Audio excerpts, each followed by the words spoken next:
को भी ऐसा लगता है कि आप एग्जाम में अच्छा स्कोर इसलिए नहीं कर पाते क्योंकि आपकी ब्रेन पावर कम है, आपको धीरे याद होता है या फिर आपका दिमाग कमजोर है। तो इसके पीछे का रीजन ये नहीं है। पहले आप इन दो स्टूडेंट की कहानी सुनो। एक का नाम था रोहित और दूसरे का नाम था सुमित। अब ये सेम स्कूल में जाया करते थे, ये सेम कोचिंग में जाया करते थे, इनफैक्ट ये सेम बुक से पढ़ाई किया करते थे। लेकिन सबसे बड़ा ट्विस्ट यहाँ पर ये था कि जो रोहित था ना दिन में 6 घंटे पढ़ाई करता था और वहीं पे जो सुमित था ना वो तो इससे कम पढ़ाई करता था, केवल और केवल 2 से 3 घंटे पढ़ाई करता था।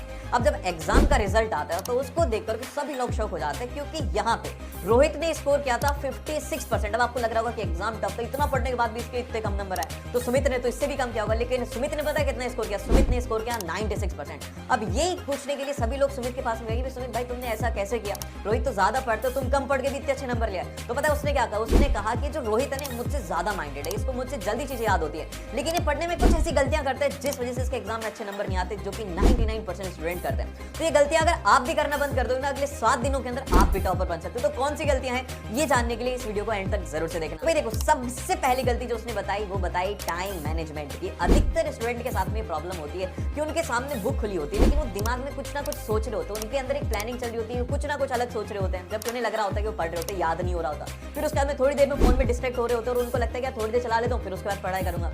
तो सबसे बड़ी मिस्टेक जो कि स्टूडेंट का टाइम वेस्ट करवाती है, जिस वजह से आप पढ़ाई नहीं कर पाते, वो है यही। तो अब इसका क्या सॉल्यूशन है? इसका सॉल्यूशन बहुत ही ज्यादा सिंपल है। आपको फॉलो करना है सिंपल सा लॉक इन टाइम पीरियड।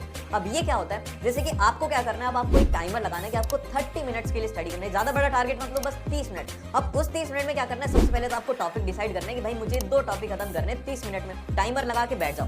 अब आप जब पढ़ाई करें ना तो आपके पास में कोई भी डिस्ट्रैक्शन नहीं होना है कि अपने रूम को लॉक करके पढ़ने के लिए बैठ जाओ। इससे होगा कि आपका जो माइंड है ना वो पूरी तरीके से पढ़ाई पे फोकस कर पाएगा। अब पहले क्या होता था कि आप बार-बार डिस्ट्रैक्ट हो जाते थे, अब आपको क्या होगा कि आप जो 2 घंटे में पढ़ाई कर पाते थे ना उसको आप 30 मिनट्स में कर पाएंगे क्योंकि आपका उसमें फोकस ज्यादा रहेगा। और अब इसके बाद में नंबर 2 मिस्टेक, अगर आपको भी ये लगता है ना कि आप एग्जाम में इसलिए भूल जाते हैं क्योंकि आपकी माइंड पावर कम है या फिर आपकी मेमोरी पावर कम है, बिल्कुल गलत है। इसमें सबसे बड़ी गलती है आपके पढ़ने के तरीके की। इस कारण से आप एग्जाम में भूलते हैं। तो आप पढ़ना कैसे? देखो भाई मैं आपको बताता हूं। अगर आप कोई भी चैप्टर स्टडी कर रहे हो तो सबसे पहले उसको अच्छे से डिटेल के अंदर पढ़ाई करो, नोट्स को एक बार अच्छे से रीड करो। अब नोट्स को रीड करने के बाद में 5 से 10 मिनट बाद आपको क्या करना है? अब आपको एक ब्लैंक पेपर लेकर के जो भी आपको याद आ रहा है वो उसमें लिखना, और आपको लग रहा है कि जो चीज आप भूल रहे हैं उसको उसी टाइम में आपको रिवाइज करना है। अब इतने से काम नहीं चलेगा, अब आपको क्या करना है? उसके क्वेश्चंस की प्रैक्टिस करनी है। हर दिन अगर आपको किसी भी एग्जाम को क्लियर करना है तो कम से कम 20 से 30 क्वेश्चन करने हैं, क्योंकि क्वेश्चन सॉल्व करने से हमें पता लगेगा कि एग्जाम में कैसे क्वेश्चन को सॉल्व करना है, बाकी स्टूडेंट से फास्ट कैसे करना है। अगर आप इस तरीके से पढ़ाई करेंगे आपके लिए पढ़ना बड़ा ही आसान हो जाएगा। और ये वीडियो कैसा लगा